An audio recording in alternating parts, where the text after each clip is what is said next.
share the screen. Hello, everyone, and welcome back to another episode of the Jersey Nerds Podcast, your home for debates and discussions surrounding sports uniforms, hockey jersey design, and more. I am Bpoe, and today I am joined by Burkus Circus. Burkus, how you doing? Hello. I'm doing good. Got a mullet now, which is fun. I see that. My bracket is 11 for 12, so I'm doing good. That's not bad, actually. And I'm also joined by Alex / AJCONDesigns, new member of the Sideline Creatives podcast. Alex, how you doing? I'm pretty good. I don't have a mullet, and my bracket is not 11 for 12, so I can't be quite as good as Burkus, but, we all try. I don't even remember how mine's doing, but I don't think it's very good. I'm pretty sure I had the Leafs winning the Cup, so that's a good start. Yeah, you did at least in our prediction. So. Yeah. Although I did have the Rangers beating the Penguins, I guess. Although I wasn't expecting it to go that way, but we'll get there. We'll get there. I had Calgary and Carolina in the final, so... Oof. Oof. At least both your finalists made it to the second round. True. So, today we're going to be talking about the playoffs, as you probably expected based on last episode and what we just talked about. But first, what are we wearing? I'm wearing my Reebok. I don't know what specific. I think it's Edge. Blue Jackets away has Zach Werenski on it. And also it has the hat shoulder patches, which now that I think about it out loud might be a jersey foul. But we're just gonna ignore that, and because Werenski's my favorite player, and I don't feel like getting a new one. When did Werenski start playing, and when did they change the patches? He was drafted in 2015. I think they changed it in 2016, so it's just I don't think he was... Unless he played in the preseason. No, he was at Michigan. So yeah, this is definitely just a jersey foul, but whatever. Huh. Oh, well. There you go. Oh no, my second favorite jersey is a jersey foul. I don't care. Everyone has a jersey foul in their collection somewhere. Mine, the one that I can think of off the top of my head is a Yager Panthers Adidas. He wore that style, he just never wore it in Adidas. So, I think I found it somewhere as it was, so I was like, I'm not passing that up. Alex, what you wearing? That's fair. I've got some Johnny Hockey, Calgary Flames, the Adidas home jersey. Yeah, I'm wearing it in solidarity with the Calgary Flames being eliminated from the second round. And on the other hand, I am wearing the Colorado Avalanche home jersey because I own that. And it has Matt Duchene on it because I got it at a discount after he was traded. There you go. I have a lot of jerseys like that where I just have jerseys of players who got traded. It doesn't really bother me, personally. Like, I have a Jack Eichel and Taylor Hall Sabres ones that I picked up at Buffalo, or whenever I was in Buffalo, which has been worn on the podcast before. And then, like, especially with Penguins players, it doesn't bother me because it's like a time capsule sort of my fandom, Players that I was interested at the time, or, certain guys like Carl Hagelin or Phil Kessel who got traded away, who I very much have fond memories of on the team, Yeah, and I mean, honestly, if you're a neutral third-party fan, that's a good strategy to go after trading players, because you're going to have fans who are selling those jerseys for $50. So you're like, screw this guy, he's not on the team anymore, I don't want his jersey. Yeah, or just retail outlets doing the same thing. That too. I mean, that's how I got my Line A Jets away. So, I think my one exception is that I got, a couple of Derek Brassard Penguins jerseys after he was traded, which I didn't care to keep that way. So one of them, I took the nameplate off and it became McCann since he wore the same number, and the other one's just blank right now. So you have all the Blue Jackets legends in your closet, man. You got Duchene, you got Brassard. I had Brassard. I've got RJ Umberger in there. Hey-o, on a Blue Jackets jersey. There you go. I don't know if I've brought that up on the podcast before, that story. So, my dad, whenever I was a lot younger, he held an autograph signing at my local rink. Well, it's half an hour away from me, but it's the one that I played at when I was younger. That's the closest one to me. Um, and he had like local Pittsburgh guys, and this was before JT Miller and John Gibson and Brandon Sod entered the league. So it was R.J. Umberger, Nate Ginnon, and John Zeiler. So I have signed pucks from all of them. Don't know if you ever would have heard of the last two guys there, either of you. I think they were more depth type of guys, and that was back in the early mid 2000s. So. To be honest, if I wasn't a Blue Jackets fan, I probably wouldn't have heard of RJ. That's fair. I know he was a lot more of a prominent player and had some moments. I think his most notable moment is getting hit. That one big hit that won him. That, and he blocked a shot that led to Nick Foligno's game-winning goal in 2014, Game 4, whatever that was, against the Penguins. I didn't realize he was still on the team at that point, huh? I'm pretty sure it was Umberger. I could be wrong. I don't know. You probably know better than me, but yeah, that's how I have a signed RJ Umberger jersey, and also a bunch of just name and number kits that are signed, so that aren't attached to any jersey. So yeah, shall we talk about the playoffs? I think we shall. The 2022 ones instead of the 2014 ones. Yes. Yeah, those ones. So I don't think we had any plans on going series by series since we're covering this. We talked about it last before the playoffs started, and now it's the conference final. So, anybody have any overall thoughts? I know I do, but I'll let you guys go first. I have some thoughts. My first thought is that Colorado looks like they are far and away the best team in the playoffs. Like watching the game last night against Edmonton. Like, it was competitive, but I don't feel like there was ever a point where there hasn't been a point in this, like, in the playoffs where I felt like they were ever in danger of, like, I mean, they lost to the Blues twice, but yes, but I don't think that they were ever in danger of being eliminated by them. Like, they were going to drop a game or two here and there. That's hockey. But I think that Colorado, like, looks far and away to be the best team. Yeah, I mean, I think they were pretty easily the favorite to go to the Western Conference, like to be the Western Conference champions. And now, like, they have a path. I think it was between them and Calgary, and now Calgary's out. So. Yeah. So now that they got over their hump, they're basically the early 10s Capitals, and now that they got over that second round hump. Mm-hmm. No. I find it.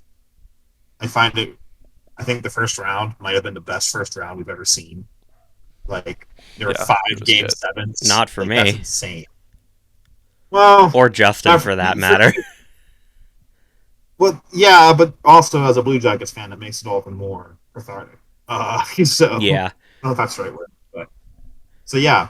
Because for those of you who may not be aware, I was cheering for the Leafs and the Penguins in the first round, and Justin, along with those two, was also cheering for Dallas. So, what was it, 3 game 7s in a row, basically, in 2 days? All with the team that you're cheering for eliminated that, and then for me it was 2. I forget which day it was, but having 2 game 7 overtimes on the same day from third party, fantastic. I'm pretty sure that was whatever day it was. I'm pretty sure it was Pens Rangers and Stars Flames. Yeah. Mm-hmm. That both went into overtime game 7 there. So I'm also sad that the Penguins got eliminated. Just for my own personal reasons. I would have much rather played Pittsburgh in the second round than New York. Me too. Well, you also got eliminated by them, so of course. Well, yeah, but there were other reasons. There are so many Rangers fans in North Carolina, particularly in Raleigh, and they were very very much there, especially in Game 7. I never had any positive or negative feelings towards the Rangers before this, aside from visually, like with their jerseys. I really do not like them at all now after that series. The team and the fans, there are quite a few people who've been radicalized against the Rangers in this playoffs. Yeah. I mean, I've just been radicalized against Jacob Trouba. I was about to say, yeah, Jacob Trouba. Oh my god. The rest I don't really care too much about either way. I mean, Artemi Panarin, I know he's like electric, but also kind of salty. So he ain't Jeff Carter, so that's good. Another thing about the go ahead. I just wanted to say fuck Jeff Carter because fuck Jeff Carter. Fair enough. Another thing about the Rangers is, and I know that like it's been this way because like they're an original 6 team, they're a big market, but the ESPN commentators loved them. And I don't know if I was just listening to it with like because it was against Carolina and it was biased, but it felt like there was a lot of New York City fanboying going on in the ESPN studios. But that being said, the Canes really didn't give them very much to cheer for. So I'll leave it at that. Like there was a lot of not great hockey coming from Carolina.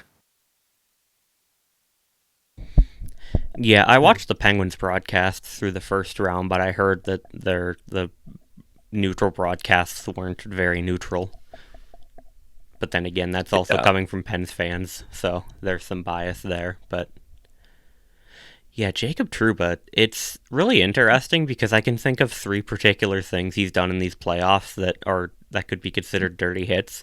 And while I don't think 2 of them were necessarily immediately dirty or like intentionally dirty, it's funny that it's always him, isn't it? Mm-hmm. I mean, like I said, I was pretty apathetic towards the Rangers before this series, before the playoffs. So, and like I feel like he didn't have his reputation in Winnipeg or anything, right? This is a recent thing. To be fair, it's all Winnipeg, so no one cared. But that's true. But yeah, I don't really think trust so. Me, I'm a Blue Jackets fan. I know what it's like. Never really care. Yeah, I don't think that I ever really thought of him as a dirty player before, like really this season. And I don't really think of him. I feel like there were a couple of those hits that were unfortunate and like maybe he didn't really have it. Like not necessarily he didn't have a choice, but they weren't entirely his fault. But there were definitely moments. Like he was the one who hit Jarvis in Game 7, correct? Yeah, I think so. Yeah. Like that was like away from the puck. Oh yeah, that's 4 then that I can think of, not 3. I forgot about that one. I was thinking of the Max Domi one, and then Jake Gensel and Sidney Crosby. Yep. I mean, yeah. I have a theory now. I think he saw what I was going to make a Tom Wilson head slamming Panarin joke, but I think maybe he saw that and was like, "Oh, I guess I can do whatever I want now." And is now doing whatever he wants. It wouldn't surprise me. Max the NHL lets him, so in a certain sense, like kudos, I guess. But also, like, you're being a dick. Please stop. Yeah. Please stop injuring our players. That's sort of another theme that I've seen in this playoffs. Like, injuries are like a part of every series, but I feel like there've been a lot of injuries in this playoffs. Like particularly to goaltenders. I mean, last night we saw 2 goaltenders go out. Edmonton and Colorado. Well, Mike Smith didn't get hurt, did he? He just got yanked. No, did he get pulled? To be fair, I turned it. I mean, I was assuming because the Avs just scored 1 million goals. Yeah, I saw that he had an injury, but Kemper got injured. The broadcast is Yeah. saying that Smith was yanked. Why did I blank on his name? But yeah, I think part of that has to do with that they've just been playing so much hockey in such a short time. Yeah, because I mean, there's also Casey DeSmith from the Penguins who got hurt, and then Ronta from the Canes. Yep. And I mean, Anderson was hurt before the playoffs, but yeah, same with Jari. I mean, Crosby got a concussion and probably shouldn't have actually played Game 7. Like, apparently, he didn't get a concussion, or did it come out afterwards that he did? Because it seemed like he had a concussion, and then the reporting before Game 7 was like, "Hey, this wasn't actually a concussion." So, I don't know. There's been a lot of wishy-washy stuff with injuries, and also COVID. Like, Charlie McAvoy came back after 2 days of being on COVID protocol during the Bruins-Kane series in the first round. Which he tested positive before a game on Friday and then played in the game on, what was that, Monday or Tuesday? I think it would have been Sunday, because didn't they have games every other day? Sunday. Or would it have been Tuesday? Yeah, it was Sunday. So he missed one game after going into the protocol on Friday. Which, I mean, if he's testing negative, like, all more power to him, like, let him play. But also, I'm just confused about what their rule is at this point. I haven't kept up to date on that in a while, because it hasn't really come into effect in a while, but I thought it was something like, if you test positive, you have to, like, there has to be 2 negatives afterwards, or something like that, within a certain amount of time. So maybe that's what happened. Something like that. I also know they're not testing players anymore unless they're symptomatic. At least I think I heard that somewhere. So their COVID protocols are loose at best at this point. Yeah. Yeah. At least most of the league is vaccinated, but...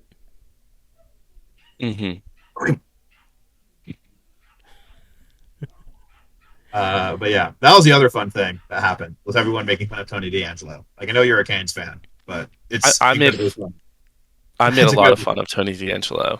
Yeah, that was a great thing that happened.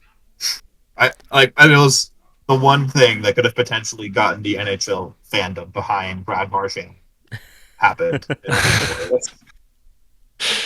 Yeah, I watching that, I was like, man, just stop doing stuff like this. Like, he's a really good hockey player, or he was in the first 1.5 series. He sort of disappeared at the second half of the Rangers series. I think they got under his skin and made him frustrated, and he just didn't play well. But he's a good hockey player when he's playing well, but oh my god, he just takes so many penalties and says and does just so many things that I'm like, if you would just keep your mouth shut and just, like, play the game, you would not be as hated. But he can't do that. He's incapable of it. The other cool thing that happened, that I think I was the only one I pointed it out on my Twitter, but I don't know if anyone saw it, is that second round, there was one 4-game series, Lightning swept the Panthers.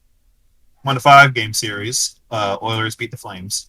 1 6-game series, Avs beat the Blues. 1 7-game series, Rangers beat the Canes. Sorry, Alex. So Bad. I don't know if that's happened before. It probably has, but I think that's pretty neat. A nice 4, 5, 6, 7 there. Yeah. Mm-hmm. Another fun fact, I don't know if you guys actually fully realized this. The Rangers have played, today is June 1st as we're recording this, so Game 1 between the Rangers and Lightning has yet to happen tonight. The Rangers, up until this point, have played a healthy starting goalie a total of 0 times in the playoffs so far. They played against Tristan Jarry for 1 game, and he still had a hurt foot. That's interesting. And now they're up against Vasilevsky, of all people. So yeah, not just easily the best goalie not on the New York Rangers, and probably the best goalie in the world. The only competition being on the New York Rangers.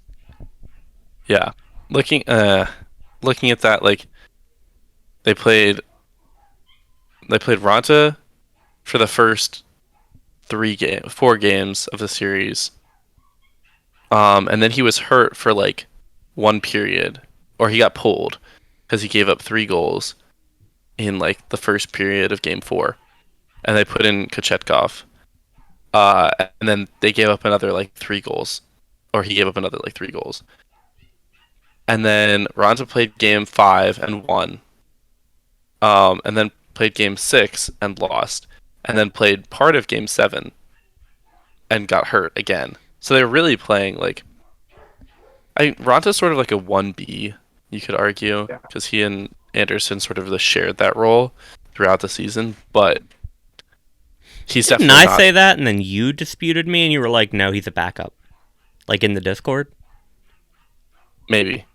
I don't know. I feel like he's like, as far as like workload goes, he was a 1B, but as far as quality goes, he's he's a good goalie, but he's not on the same level as Frederik Andersen. He's like a good backup, kinda. Yes, he's a good backup. He's like maybe if you have a normal step of like, oh, here's goalie 1, here's goalie 2. It's like, here's Anderson, here's Ranta. Like, it's a step up from a regular old backup. Yeah. It's kind of like in the Korpisalo, Mike Smith, third example here.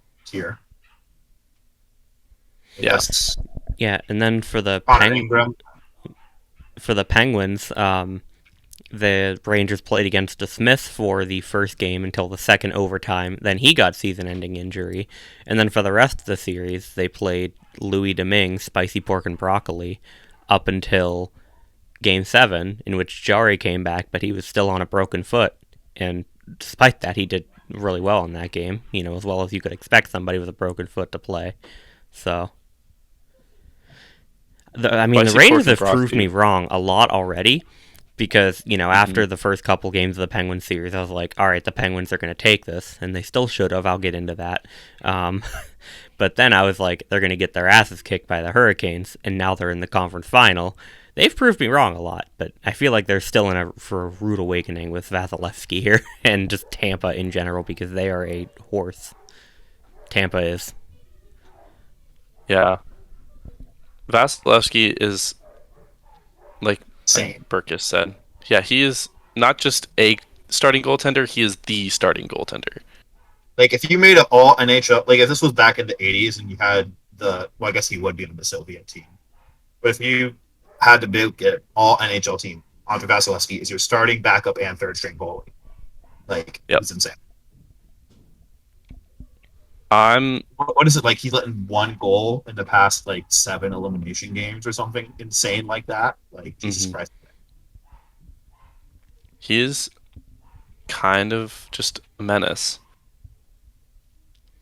and playing against him, it is just kind of miserable, because you're putting all these shots on goal, and nothing's getting through, and it just demoralizes the team that's playing against it. Because you have to once you see the puck go in the back of the net once, you're like, okay, we can get it past him. But if he's sitting there pitching shutout after shutout, you're it's gonna get in your head too. Yeah. And when you're playing an elimination game against him, good luck. He's had a shutout in 6 of 7 or 7 of 8? Yeah. It's something 6 of 7, and then the other game he let in 1 goal.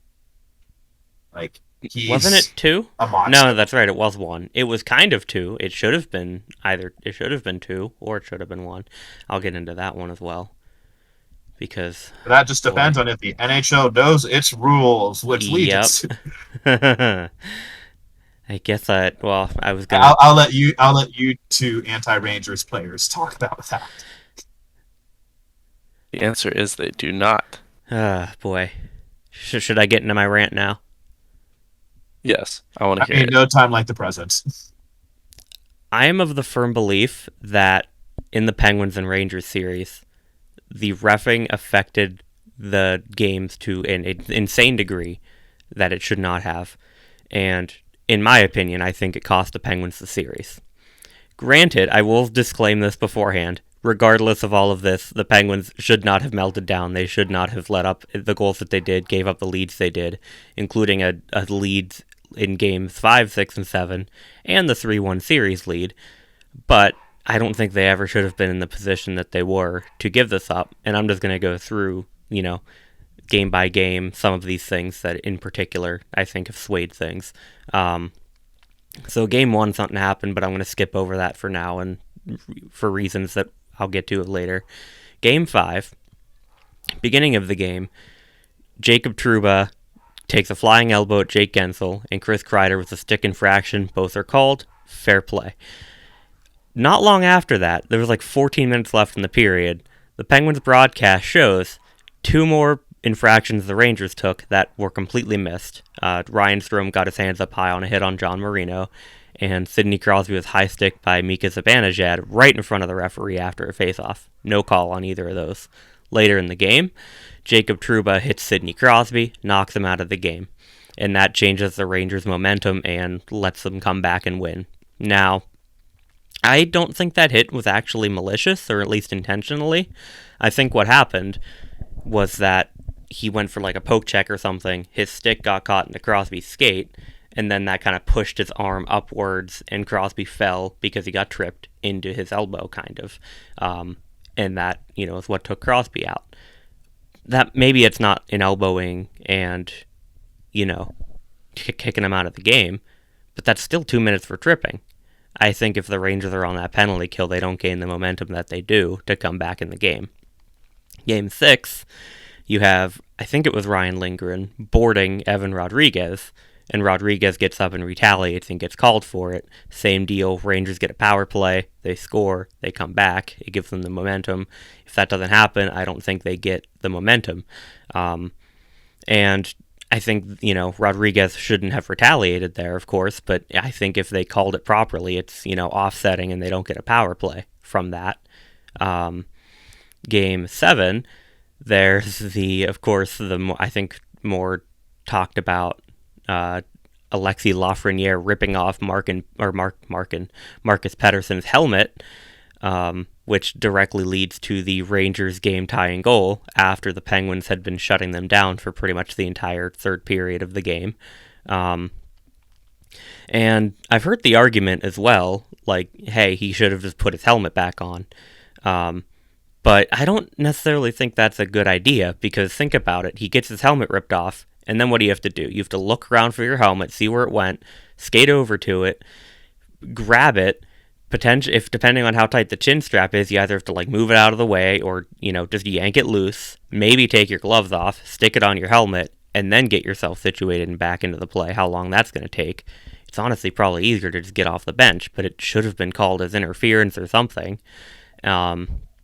And again, it leads to the Rangers tying the game, because the Penguins, despite, getting their line changed from Pettersson, they're still jumbled and confused after that, when, again, that situation shouldn't have been present. And I think it was earlier in the game then, too. So there's the Jake Gensel insane goal that he scored, kicking the puck up from his skate to his stick and knocking it in the net. That one, in my opinion, I think they made the right call on that one.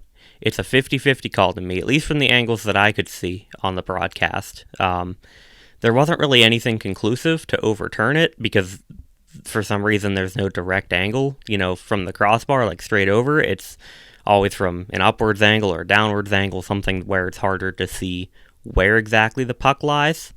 But I think it's the right call on a 50-50 call, if we're going to say it is one, to go with the call on the ice, right? That makes sense?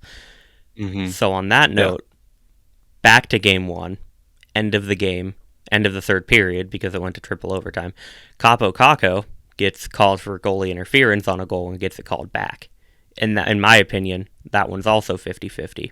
And because, I see the argument, I see it both ways, that he either, went into the goalie and could have avoided it, but also he wasn't being done any favors by, I don't remember who it was that, I don't think they pushed him into the net, but they sort of definitely directed him in that direction. But I think he was kind of going that way anyways. So, in my opinion, I think that's a 50-50 call. And if we want to go by the, not precedent, but the standard that I think it should be of 50-50 calls, go with the call on the ice, that should have been a goal. So the Penguins got lucky on that one then. So, even with that, that's 4 out of the 7 games of the series that are directly affected in a way that they should not have been by poor refereeing, poor officiating. That is absurd and just abhorrent. I don't think that should... I'm sure I missed something in there too. And Rangers fans, if there's any Rangers fans here willing to have a reasonable conversation with me, I would very much encourage it, because I am, of course, biased here, and I'm sure there's some things that I missed, especially games 2, 3, 4.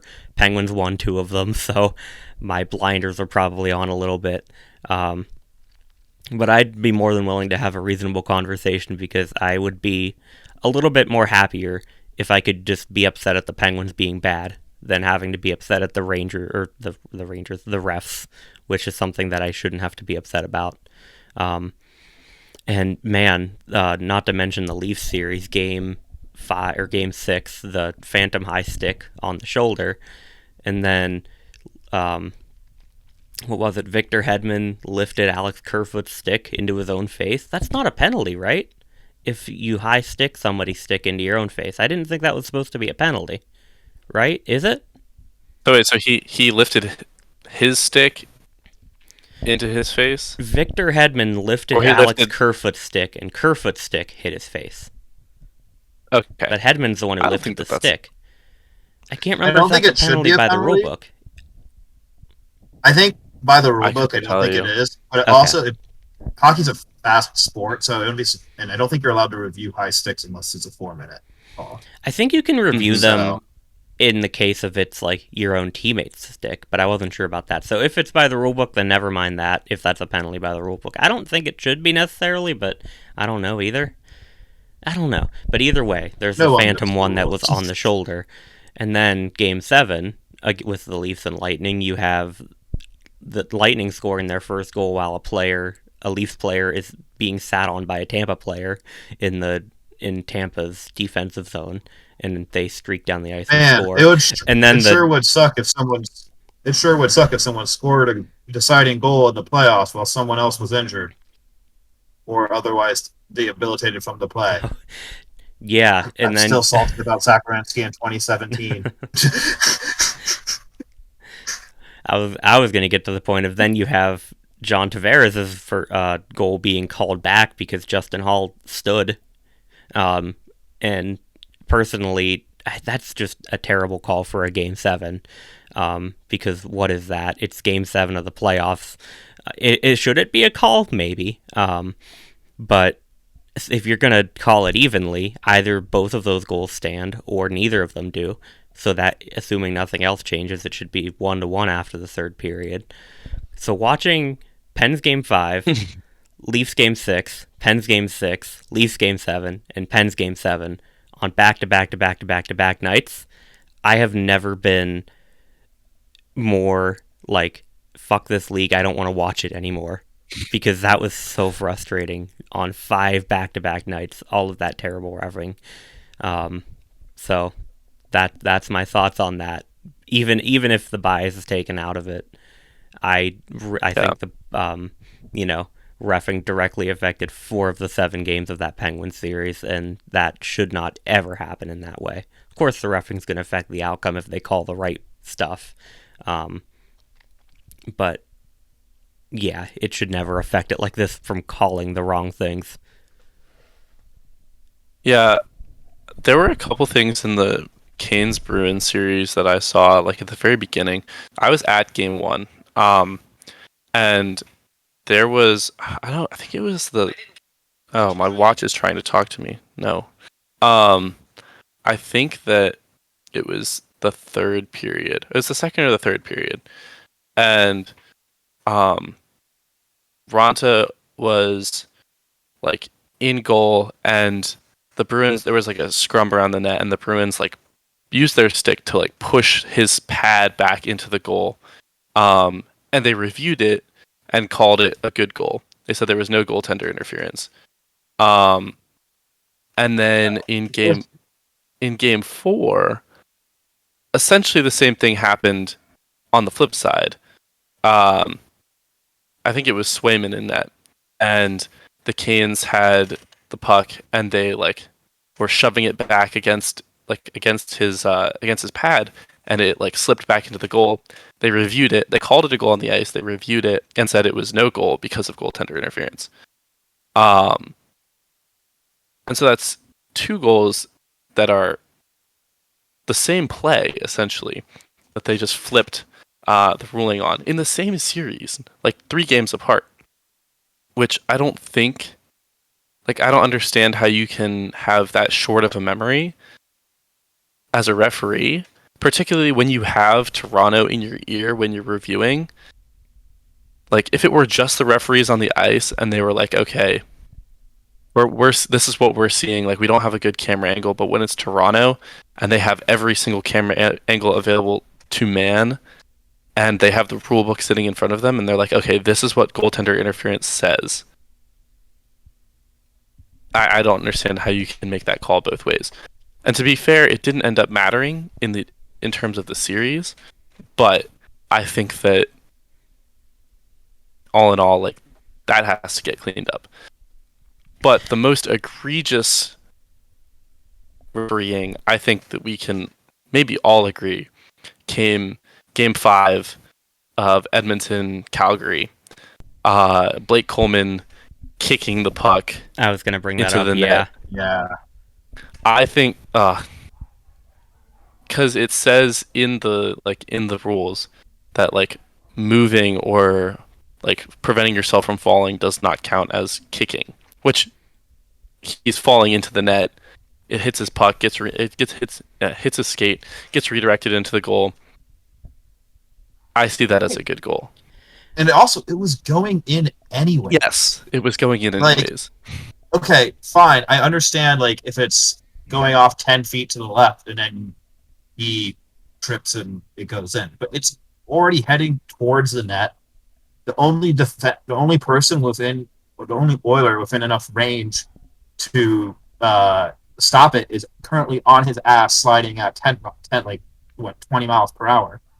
Like, come on. Like, yeah. Not to say that they wouldn't have like that they would have like prevented themselves from being eliminated, but getting eliminated because of a missed call is a really just horrible feeling. Uh-huh. Yeah. And like, I honestly don't know if I necessarily actually blame the referees in these cases, but they're probably doing a fine job. They're probably doing what the NHL tells them to do and how they should call the game. Mm-hmm. Honestly. So, I mean, if you review something, Toronto's gonna it's gonna go to Toronto, right? I mean, unless I'm mistaken in that. Like, yeah, I was gonna mention that. Like, I can understand like the stuff like the like I guess like the high sticking and whatever where you don't review it. I can understand missing that. But when you take the time to review a play. Oh, and there's another one from last night. Kel McCarr.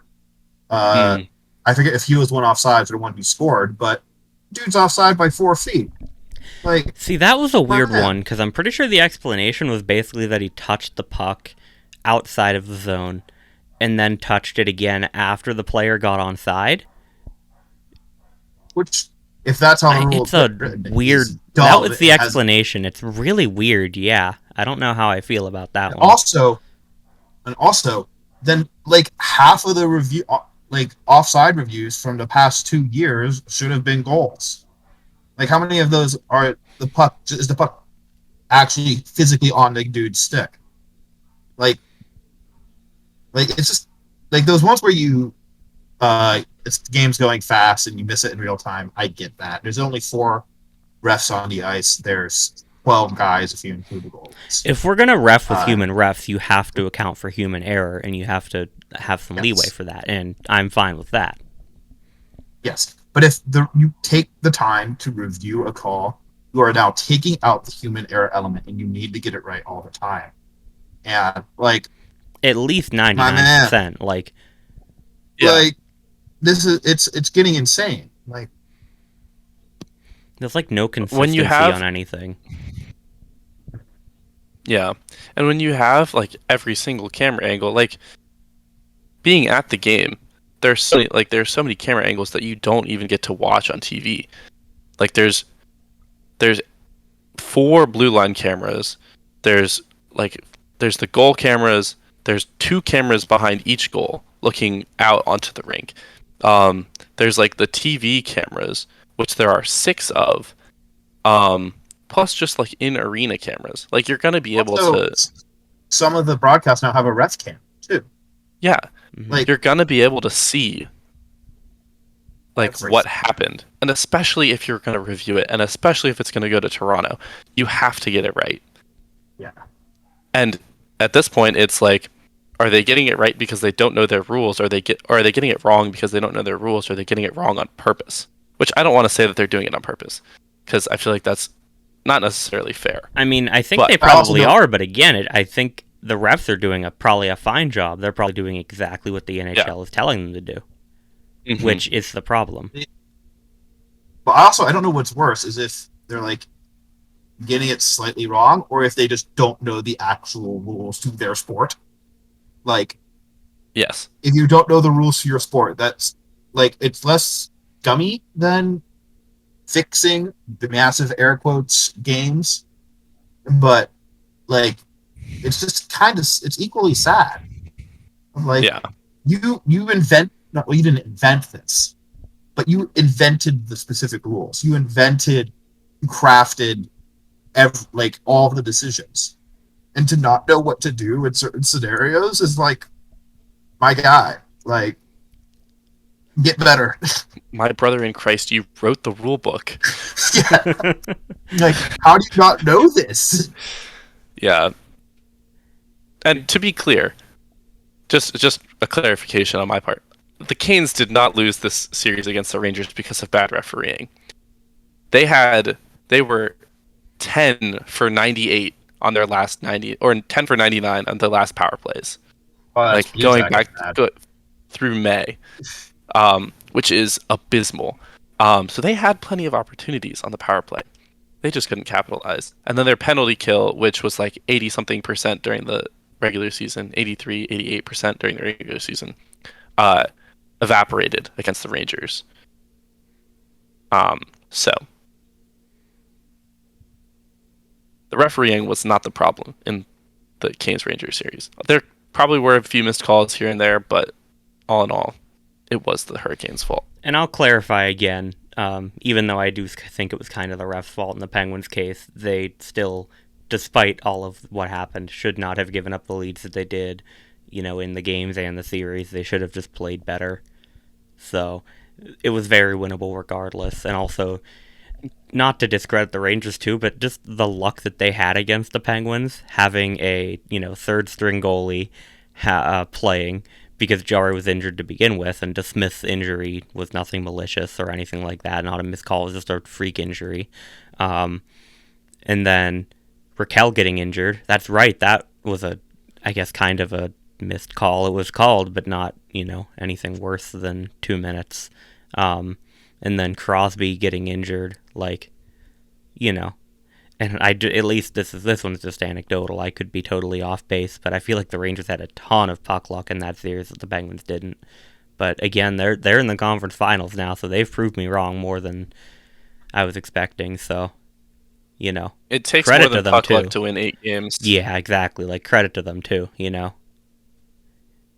Most teams, even if in the situations the Rangers were put in, wouldn't have been able to rally like they did. So. Mm-hmm. One of my friends is a big Rangers fan, and he told me before the series, he's like, yeah, I mean, we're on borrowed time right now. And I agreed with him at the time, but I think that they're they were what? They were second in the Metro. Like, they're a legit team. I mean, and they're very young, but I think that they have a shot just as good as anyone at this point. I do think that they're going to find some stiff competition in Vassy, but I was fully expecting to walk all over the Penguins in this series, but that's because the regular season Penguins didn't show, or I thought were going to show up the end of the regular season Penguins, but they turned on their game for the playoffs a little bit. But ultimately, like, I don't know how much it actually matters these first rounds, because I think Tampa's just going to walk all over. Even if the Penguins or the Canes would have won, I think Tampa would have walked all over them too. Tampa's just insane. So, I want to kind of end this on a more positive note. So, question: are McDavid and Draisaitl human? No. Like, what the fuck? They're scoring at just an insane rate. I was listening to the Steve Dangle podcast. It was a bit of an older one from like a week or so ago. And I think Steve was like, if aliens came down to Earth and wanted to learn about our culture and decided to watch a hockey game and watched, I think it was a particular game of the series, but if they watched, the Oilers play, they would be like, so what species is that guy? Yeah. It's and I think there was some sort of stat of like players who have scored or who have had 45 points in the playoffs, and it was like Mark Stone and I think Jonathan Marchessault, who have like 60 some games played, and then McDavid with like 30 since 2017. He has 30 points this playoffs. Not actually. That's right. He has 29 in 10 games. Well, he's at 3 points per game. Draisaitl's at 11 games now. Draisaitl's at 28 in 11. What even? That's over 2.5 per game. That should not be allowed by human physics. Yet here we are. Well, McDavid is the first player to score 125 points since 1985, 1986. Between the regular season and the playoffs. Like, between the two. He has 125 points this season. Kucherov did 128 in 2019. Then maybe mine is wrong. But I saw that he had... That was just regular season, but... Let me look again. Anyways, that's what I saw earlier today. Yes, they are insane. Yes, they're scoring at an insane rate. And watching the game last night, I was not convinced that they weren't going to come back. Yeah. The amount of high-scoring games we've had in these playoffs, the game should be over. It's been fun. As long as you're not Dallas, then yeah. Yeah, especially Oilers games, because there was one against the Flames, and then that one last night against Colorado. Did they also have like a 7-4 game against Los Angeles too, or something like that? Oh, maybe it was LA that I'm thinking. I don't know, but yeah. Did you see the Gretzky quote from? I think it was either last night or today. He said that he wished that he had played against the defense that was in that Oilers Colorado game last night. He said something he would. He was like, "Oh man, I wish I would have played against that defense." I mean, to be fair, I feel like McDavid probably would have been way better than you if he was playing at his current skill level in the 80s against 80s defense. So he's so and fast. 80s goaltending mainly. Well, maybe not 80s defense, because they would have been able to just clutch and grab onto him, but 80s goaltending. Yeah, they would have just give him a big old hug. That's one way to slow him down. Slow him down with the love of human affection. Oh god, and I totally forgot to mention Alex Killorn wakeboarding on Austin Matthews in Game 6 overtime of the Leafs and Lightning series. Speaking of clutch and grab. The other fun thing is that there's been so many overtime. Yeah. Mm-hmm. 2 in the Penguins series. Was there any other ones in the Leafs Lightning series? I can't remember, aside from Game 6. When that Penguins game went to overtime, I was like, Which one? Overtime. The first one. And then it was double overtime. And then it was triple overtime. I was like, all right, we're just going to get 7 again. Yeah. I kept tracking my heart rate during the overtimes and the close games, and I think I peaked No, I wasn't close to 160. That was like Steve. I think I was in like the 140s, 150s. This is not hockey related, but I did the same thing at the NC State Clemson game that we won this year in double overtime. My heart rate during Hockey or double like overtime. basketball? No. Football. Oh, football. Okay. Beat Clemson in football? Yeah. I forgot about that. Congrats. Thank you. My heart rate, I have a picture of it somewhere, was 176. Ooh. To be fair, I was jumping up and down, but also I was stressed. True, you were probably active. One more random note too before we wrap up. And talk about, I guess, predictions going forward, or how we feel about going forward. I don't think the Leafs have anything to be disappointed about this year. Aside from just being sad that they got eliminated. And in my opinion, I think they should run it back, because in previous years, their losses were either they beat themselves or they were just young and inexperienced and weren't expected to make it past 2017 in particular against Washington. 2018 and 19, they got out-coached against the Bruins. 2020, they just didn't look like they wanted to be there, but they, all other factors considered, they probably should have beat Columbus. Sorry, Burkus. You're right. We should have lost that series. But I'm also not going to complain. Yeah. 2021 against the Habs, of Montreal. Course. Yeah. That was high-end scoring didn't show up, and 3-1 series lead, a couple of mistakes in overtimes leading to the Habs coming back and forcing that Game 7, and then the Leafs just turned into their Game 7 selves. But this year, they gave the back-to-back Stanley Cup champions, three-peat conference finalists, and still counting, that team, their hardest series out of their couple of runs in these past couple of years here, and brought them to 7 games. The depth showed up, the high-end scoring showed up, I think the goaltending showed up. There was really not much differently they could do. They just got Tampa, so yeah.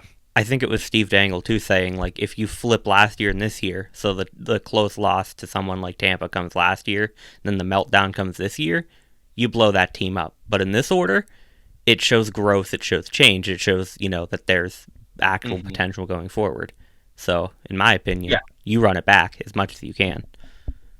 Continuing to talk about the Leafs really fast, I think that, obviously Austin Matthews is, the face of that team. But if I had to pick a player to from that team to build around, it's going to be Mitch Marner. I think that he's a not even silent, because he has a hand in a lot of scoring, but the way that he plays and assists on so many of their goals, obviously Matthews has that scoring, it seems like he's always the one who's on the receiving end of that pass, but I feel like there's a lot of it that isn't possible without having Marner out there on the ice too. I would go that far, but Marner's I don't know if I agree with Marner. Not to discredit Matthews. If you have to pick a player other than Matthews, I guess would be the caveat there. That's I don't know. I think that I don't know if I'd pick Marner over Matthews. Yeah. I think that, he is probably, the second biggest key to their success. And I don't know if he gets talked about enough for it. He's obviously... if you're picking 5 players in today's NHL to build around, the order is probably going to be McDavid, Matthews, Draisaitl, McKinnon, and then probably should be Marner at 5. Mm-hmm. He's really good, and I agree that he gets hot. If you're just going to, in general, pick 4 players to build a team around, Matthews, Marner, Tavares, and Nylander is a pretty solid bunch. That is true. So, but moving on, what do we think of the playoffs going forward? Any predictions we have, or just thoughts? I am personally thrilled that we got McDavid and McKinnon matchup in the West Finals. Before we talk about the sweet pause, I need to grab my trash. Oh, Okay. All right. Had to pause real quick. But anyways, McDavid-McKinnon matchup. I'm excited for that one. Yeah, that's gonna. And game one already with a nice treat. Yeah. Yeah. If last night is any indication, that's gonna be an insane series. I mean, even if it's just like 10-goal games, it's going to be a hell of a lot of fun. Last night was what, 14? Mm-hmm. Yeah, something like that. I'm looking forward to this series a lot. I mean, 13 if you don't count the empty netter, but that's true. Still, it's been and will be wild, and I'm looking forward to how wild it will be. I think it's really interesting to see the difference between the Western Conference Finals and the Eastern Conference. Obviously, Tampa and New York haven't played yet, but I can't imagine that game's going to be super high scoring. You've got Shesterkin and Vasilevsky in net. And, I mean, most of the Canes-Rangers games came like 3-1, 2-1. Just a handful of goals. So I think it'll be really interesting to see if they play a more defensive focused, goalies are keeping out everything, and the person or the team that gets the one or two lucky goals in there is going to be the one that advances. I'm not sure Tampa needs luck because they're Tampa. Yeah. Yes. Yeah. That is true. We are witnessing their skill should be illegal. Yeah, we are witnessing several historic things in these playoffs. Like you, Alex, during the break looked up that stat with McDavid that it's 150 points in the regular season plus playoffs, not 125, and it hasn't been done since the 95-96. And then Tampa, reaching their third straight conference final, potentially winning their third straight cup, which, let's keep in mind here, the Crosby Penguins have not three-peated. The Lemieux Penguins, the Gretzky Oilers have not three-peated. That would be something absolutely historic for Tampa, and they've already been in 6 of 8 conference final, which is also insane. Yeah. If you're going to refer to this Tampa team as like the player Lightning, I mean, is it the Kucherov Lightning? Is it Stamkos? Like, who do you pick? Vasilevsky? That's a good point. I mean, my point was mainly, Crosby, Gretzky, and Lemieux are like, generational talents on the McDavid level, arguably, too. But like, arguably top 3 players ever. Yeah, arguably. Yeah, you could very much make the argument for 1, 2, 3 for those guys. But that's sort of what I was getting at. I mean, if they do three-peat, are they like?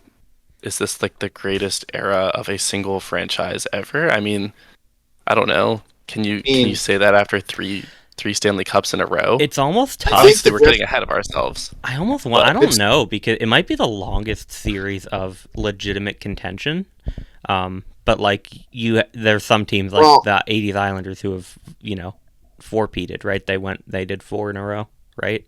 Oh yeah. And then the Gretzky Oilers did 4 out of 5, but they did 5 out of 7. That's right. They did 2 off 1. Yeah, that's right. So I would probably put them above this Lightning team. That's true. Yeah, 5 out of 7 cups is better than 6 out of 8 conference finals and 3 cups along the way, potentially 3 cups along the way.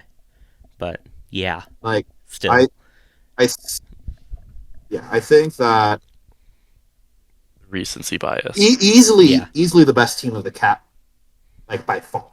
Oh yeah. Like I don't think there's any team that really has an argument against them. I think the only 2 that do are Chicago with 3 and 5 or 3 and 6. Is it 3 and 6? I think. 13, 15. Is it 10? Regardless. Yes, 3 and 6. With 3 and 6, and the Penguins with back-to-back, and then also 2009. But like, I mean, if we're talking the entire salary cap era, then sure. But if we're talking about like a more dynasty with the same core, of like the same like decent amount of core, not just like 2 or 3 players, it's Tampa easily. Mm-hmm. That's what I was trying to say. They're the best core of the Cap era. Yeah. The only blemish in their like of the last 4 years of their playoff runs is the Blue Jackets in 2019. And say they missed the playoffs 1 year, and then the Blue Jackets eliminated them the 1 year. Yeah, and I think those are the only 2 that they didn't make the conference final. It would have. Yeah, we're the last team to eliminate the Tampa Bay Lightning. So, yeah, I guess we just have to get back there next year and do it again. I guess that's the only hope for the NHL from four-peating. But yeah, they're insane. To go back to your question, Alex, I think Vasilevsky Lightning is probably the best, unless Stamkos has like another insane 100-point season, even though he's like 50. Like next year, because Kucherov didn't really get super dominant until 2019, and he had the long-term IR year. Yeah, and he had LTIR year. Stamkos was number dominant 1 bullshit before that. Yes, Stamkos was mostly dominant before that, and was waning until this year. And then Point has always been secondary to those two. Mm-hmm. So, like, I think it's perfectly fair to call them the Vasilevsky Lightning. Tampa's kind of like, win by committee, and by committee it's like committee of literal star players in the league that would be the number 1 on many teams in this league of Stamkos, Point, Hedman, Kucherov. Like, put those players on teams like Arizona, and they're the star, the franchise player, and they have 4 of them. That's why they circumvent the cap. Yeah, but like hell, I'd kill for Eric Cernak. Like, they're really good. But yeah, I think like it's fair to call them like the Vasilevsky Lightning, because you got the Wah Avalanche and the Rodor Devils. So yeah, sure. Tampa lost their like entire third line after last playoffs, and they're still fine. As fine. Yeah, they're still fine. It's like, I guess, Drew, if you want to chase a cup, you know where to go. Please don't actually do that. Come to Columbus. We have Jakob Voracek. But, they're insane. Like, I think it's hard to argue against them, especially with how, like, even especially the East. Well, not East isn't really even. It's more the top teams in the East are. Like, yeah, it's insane. Yeah, I mean, I kind of thought that they might stumble this year. I had Florida beating them in 7, in that series. You predicted Florida to win more games than they scored goals in the series. Yeah, I did, and honestly, I think I picked the Leafs over Tampa, which I guess is a better take than Florida over Tampa, but I think I would have too. I was fully expecting Tampa to have to be tired, their team to just be gassed after back-to-back cup runs like the Pens were, but man, they're just chugging along. Like I said in our predictions one, until they lose, I don't see them losing. So that's pretty fair. Yeah, at this point. That is fair. So, looking at these 2 series, I guess, what are the thoughts? Who's coming out of it? In terms of fandom, I am fine with anybody winning except for the Rangers. I don't want the Rangers to win. I don't know if I'd prefer for one of the West teams to win because, McDavid or McKinnon getting their first cup, or for Tampa to win just because, holy hell, that is historic. There was a part of me that's like, I don't want them to overtake the Penguins back-to-back cups, but they already have. They did before, whenever they won their second cup, to be completely fair, with all the conference finals they'd been to. But either way, whatever. Pens still have the back-to-back cups. You can't take that away from me. So I'm okay with any of those 3 teams winning. I don't know which side of the historic I prefer at this point, but... if it makes you feel better, you beat the Blue Jackets twice, and then we beat the Lightning. So by transitive property, you're. But in all seriousness, my prediction from the beginning. So what you're saying is the Penguins won the 2020 and 2021 Stanley Cup by the transitive property. Sure. Yes. I think the other English. I've been saying since the start of the playoffs, my prediction is Tampa over Colorado, and I think it still is. But from a pure fan perspective, I probably want that flipped. I think that would be like an ideal way to finish it out. Because that Avs team is really fun. Like McCaw, like they are perfectly built for the future. It's insane. So I'd probably want. I want, and also because I think it's funny that a Canadian team hasn't won in however many years. So I kind of want to keep that streak going.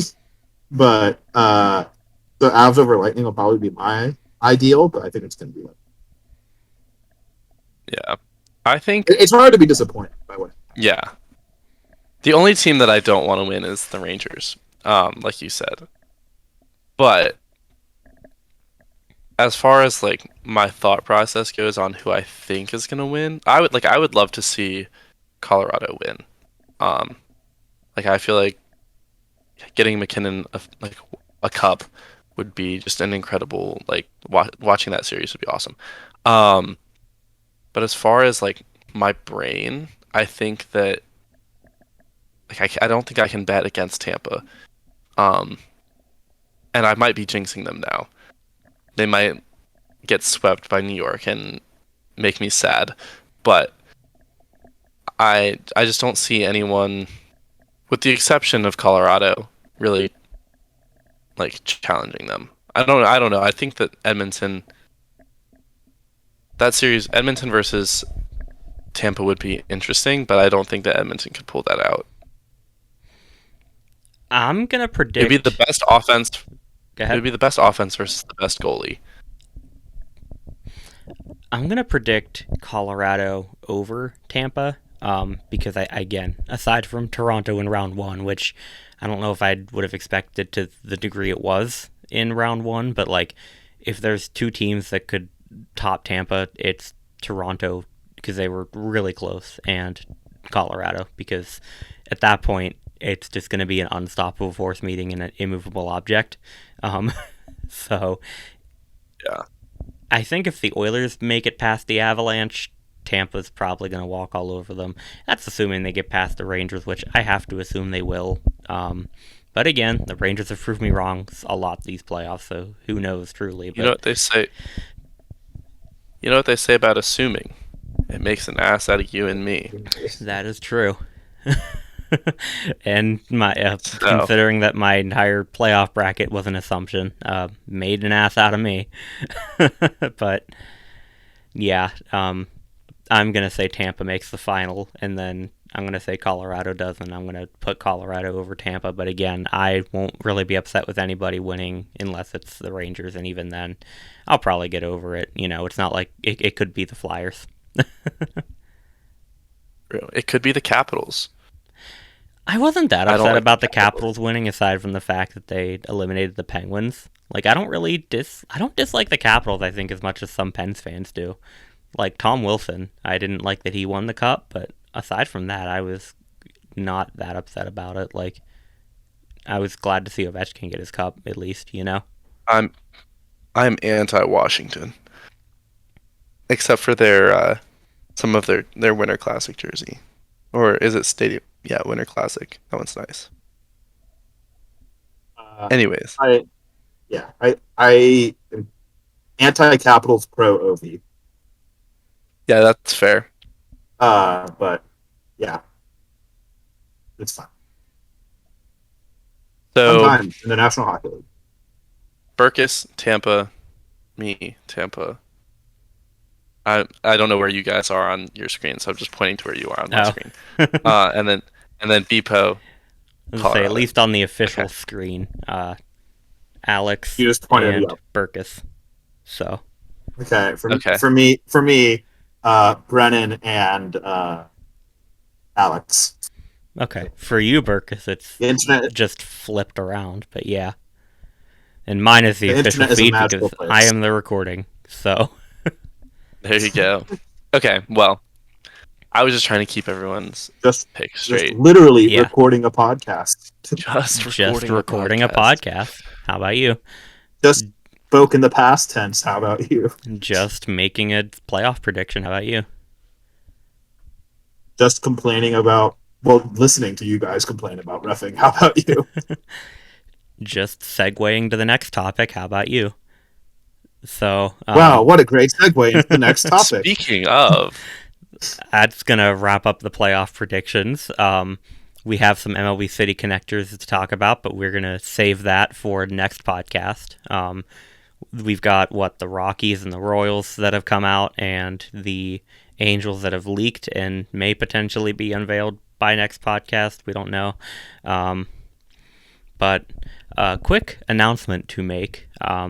This kind of came into effect like a month or so ago, but, Burkus had agreed to let this go for a bit to give the recently announced Sideline Greatest podcast, their moment, their 15 minutes of Jersey Nerds fame. Yes. So you mean 28 minutes and 42 seconds? Yeah. Do you have the length of the episode memorized for some reason? I know it was 28 minutes and something. Okay. It sounds like, wow, that's really short. Really best. I was like, wow, that's short for a Jersey Nerds episode. But it's not a Jersey Nerds episode. If you haven't watched it, I did nothing. I produced it, but I didn't speak. So, that was Mads and Alex's control over topic and length. But anyways, on to the announcement. Burkus is now a Jersey Nerd. He is, stepping in and helping us out with the podcast. So officially, yeah, congratulations. Thank you. Looking forward to it. I've more or less been wanting to do this since I found the site, so I'm really excited. Hopefully, might write a few articles too. We'll see how time goes. So yeah, like with all of us, we do a little bit of everything usually. So I get to make my name blue now in the Discord. You should join our Discord. You do at Discord link here. So it's flashing on the screen, and I just made more work for you. It's not going to flash on the screen. It is, but not at this moment. I do have the lower thirds thing that I have pop up all the time here. I'll retoggle. Oh god, I turned you guys off instead. Yeah, it's over in this bit in some point. There it is. There's the blog, and then it's going to animate into Twitter and Instagram and Discord, and it's just a Discord. Am I pointing in the right direction? There. No, it's to your other side. There it is. Yeah. There we go. There's down in the description. There's links to everything. There's a link tree with everything: the blog, the Discord, the Twitter, the Instagram, everything under the sun. YouTube, but you might be listening to that right now. You might be there now. There's the YouTube one. Or you might be listening to this on whatever podcast service you listen to it on. I don't know. Oh, there's our Twitch account that we haven't used yet. We could. I remember making that whenever I wanted to live stream, but I haven't done that yet because depression. And just being busy, but mainly depression. So yeah, I'm excited. Yeah, Burkus is here. Congratulations. I am here. The circus has come to the Jersey Nerds town. Yeah, sure. Call the episode Playoff Circus. That is actually a very good title. I think I am going to use that. The refs are clowns. How about that? The playoffs are the circus and the refs are clowns. But it's a fun circus. So there's a nothing like playoff hockey. What's that one John Boy's tweet where it's like, why would you watch playoff hockey when you can snort cocaine and ride a motorcycle out of a helicopter? It's the best time of the year. It is. I enjoy it. I mostly enjoy it. I was a little depressed after round one, but I think I've gotten over that a little bit. I was depressed after round two, but I have since moved on a little bit. I'm a Blue Jackets fan. I've been depressed since like February. Random fun fact, not so fun for you. I think now the Blue Jackets and the Kraken are the only two teams that never reached the conference final. Well, that hasn't changed as of this year, but I think that's the case. Yeah. So we were the only team, and then the Kraken are here. But luckily, the Kraken aren't Vegas and didn't do it in their first year. So yeah, I think we could be good next year if we can. Like I feel like if our centers develop and like Sillinger gets really good, I'm liking our odds. and if you land coming Claude for you. Giroux, apparently, I haven't heard that rumor Yeah, yet. But that's much more of a pipe dream that has a sense of possibility because Jakub Voracek is on our team now. And they were I've very heard good Ottawa friends. as the main front runner. That's not just Florida re-signing him. So Well, yeah, that's also just because he's from there. So precisely. I don't know how much you want to play. Also, the Steve Dangle podcast pointed out that with Eugene Melnick dying and the ownership being in limbo, we don't know if they'll have the green flag to spend a shit ton of money. If there's any time for that to happen, it's now, because they have a good young core. That's true. Mm-hmm.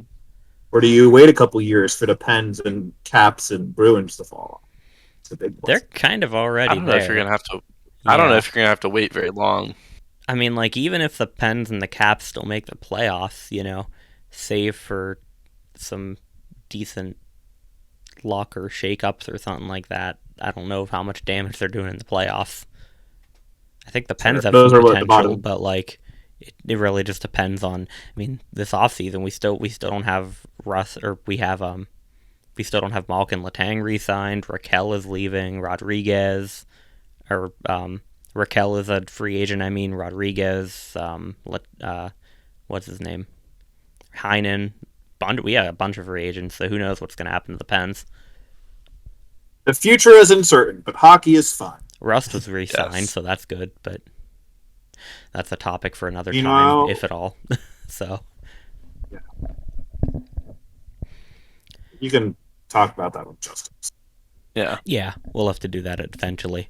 But on that note, as long as you guys don't have anything else you want to get out there, thank you for listening to the Jersey Nerds podcast, your home for debates and discussions surrounding sports uniforms, hockey jersey design, and more.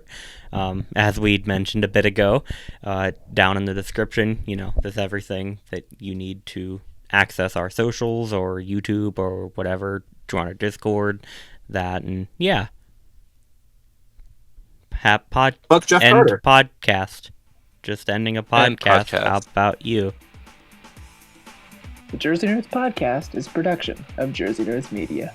The Jersey Nerds are Bpoe, Hunter, Justin, Chris, and Noah. And Will and Follow Burkus. us on Instagram we really and need Twitter to update that. At @the_Jersey Nerds, and hit that link in our bio to find our blog, our Discord channel, our online store, and more. And be sure to rate, comment, and subscribe to the podcast wherever you listen to us. We really appreciate it. From the Jersey Nerds to you, thanks for just listening to a podcast about you.